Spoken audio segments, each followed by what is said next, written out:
FIA money laundering का मुकदमा चौधरी परवेज इलाही के जमानती मुचल के बैंकिंग जुराइम कोर्ट में जमा करा दिए गए हैं। बैंकिंग जुराइम कोर्ट में परवेज इलाही के जमानती मुचलकों की जांच पड़ताल का अमल शुरू।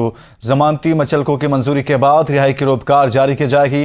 अदालत ने 5 लाख रुपए मुचलके की इस जमानत बादस गिरफ्तारी मंजूर की थी। परवेज इलाही के जमानती मुचलकों की जांच पड़ताल का अमल इस वक्त जारी है।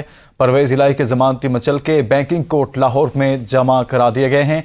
परवेज इलाही के जमानती मुचलकों की जांच पड़ताल का अमल शुरू हो गया। इसी बारे में तफसीलात जानते हैं नुमाइंदा एबीएन न्यूज असद शाह से। जी असद शाह, बताइएगा इस हवाले से।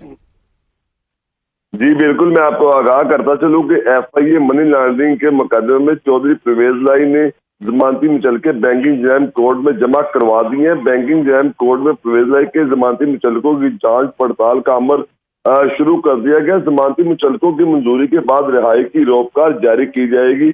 अदालत ने चौधरी परवेज इलाही की जो जमानत कबल अज़ वक्त गिरफ्तारी मंजूर करते हुए उनके वकला को और चौधरी परवेज इलाही को 5 लाख रुपए के मुचलके वो जमा करवाने की हदायत की थी। अदालत के हुक्म पर चौधरी परवेज इलाही के वकला ने जो है वो जमानती मुचलके आज जो है बैंकिंग जुराइम कोर्ट में जमा करवा दिए हैं, जिसकी जो है अभी अमल जारी है जांच पड़ताल का।